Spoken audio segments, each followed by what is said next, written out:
আসসালামু আলাইকুম। আমন্ত্রণ সবাইকে সিলেট স্টুডিও থেকে চ্যানেল এস সিলেট নিউজে। আপনাদের সঙ্গে আছি আমি রোহেনা সুলতানা।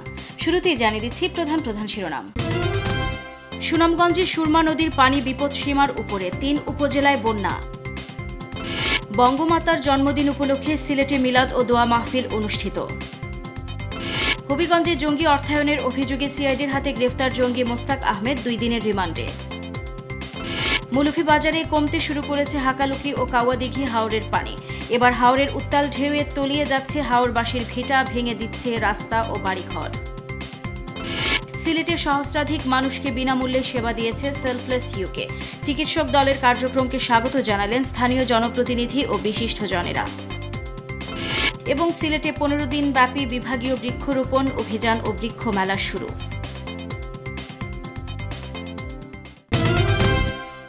শুনছিলেন শিরোনাম, এবারে বিস্তারিত।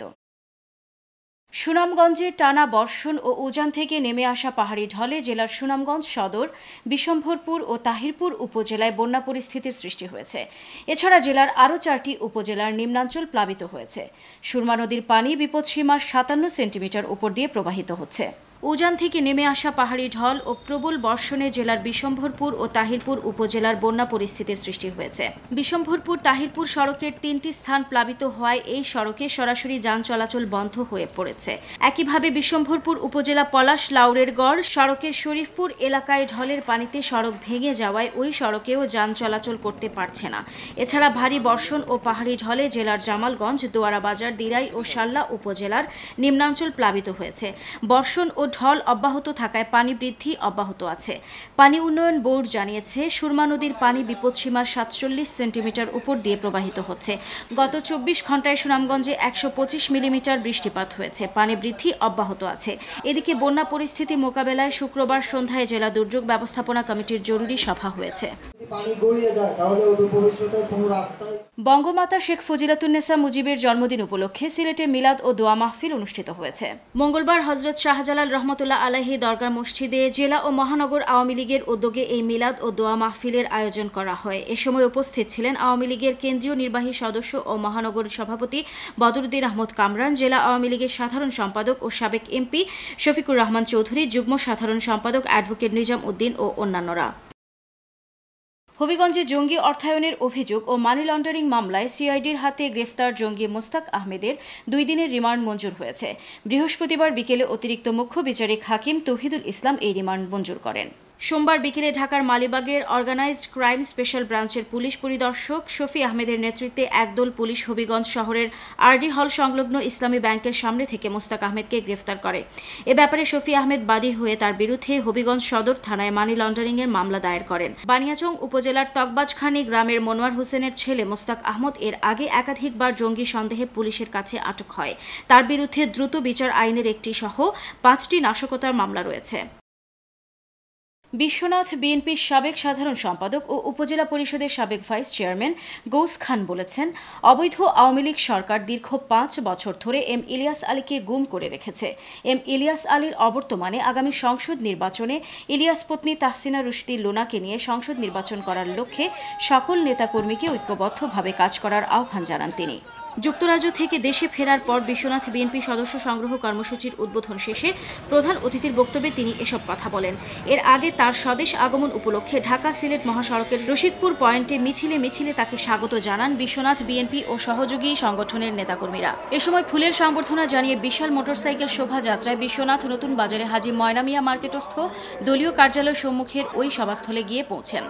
উপজেলা বিএনপির সহ সভাপতি আলতাবুর রহমানের সভাপতিত্বে ও উপজেলা বিএনপির যুগ্ম সম্পাদক বশির আহমেদের উপস্থাপনায় অনুষ্ঠানে বিশেষ অতিথির বক্তব্য রাখেন জেলা বিএনপি নেতা ও উপজেলা ভাইস চেয়ারম্যান আহমেদ নূর উদ্দিন, উপজেলা বিএনপি নেতা প্রভাষক মোনায়েম খান ও বিএনপি নেতা শামসুল ইসলাম।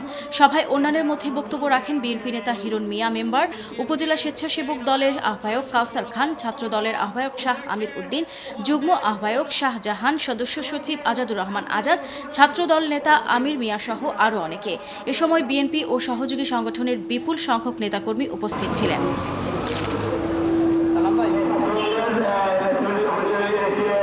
আমরা বিশ্বনাথ উপজেলার সদস্য সংগ্রহ কার্যকারী আমরা উদ্বোধন করেছি এবং আগামী 1 মাস আমাদের এই কর্মসূচি চলবে এবং প্রয়োজনে হলে আমরা ঈদের পরেও আমাদের কর্মসূচি অব্যাহত রাখব। মজুরি বৃদ্ধি, শিক্ষা ও স্বাস্থ্য সেবা প্রদান সহ বিভিন্ন দাবিতে বিক্ষোভ করেছে সিলেটের 22টি চা বাগানের শ্রমিকরা।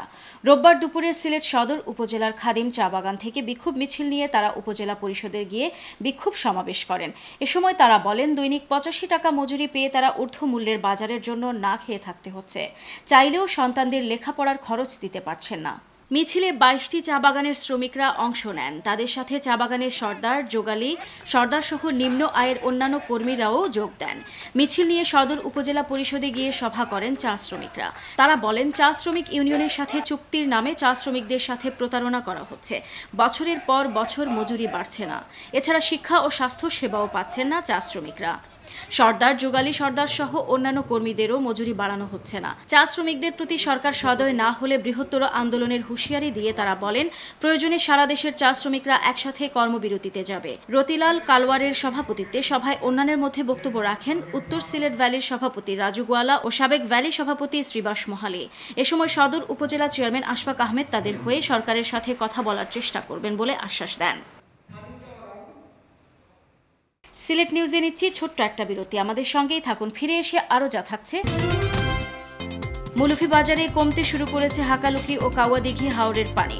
এবার হাওরের উত্তাল ঢেউয়ে তলিয়ে যাচ্ছে হাওরবাসীর ভিটা, ভেঙে দিচ্ছে রাস্তা ও বাড়িঘর। সিলেটের সহস্রাধিক মানুষকে বিনামূল্যে সেবা দিয়েছে সেলফলেস ইউকে। চিকিৎসক দলের কার্যক্রমকে স্বাগত জানালেন স্থানীয় জনপ্রতিনিধি ও বিশিষ্টজনেরা। এবং সিলেটে 15 দিন ব্যাপী বিভাগীয় বৃক্ষরোপণ অভিযান ও বৃক্ষ মেলা শুরু।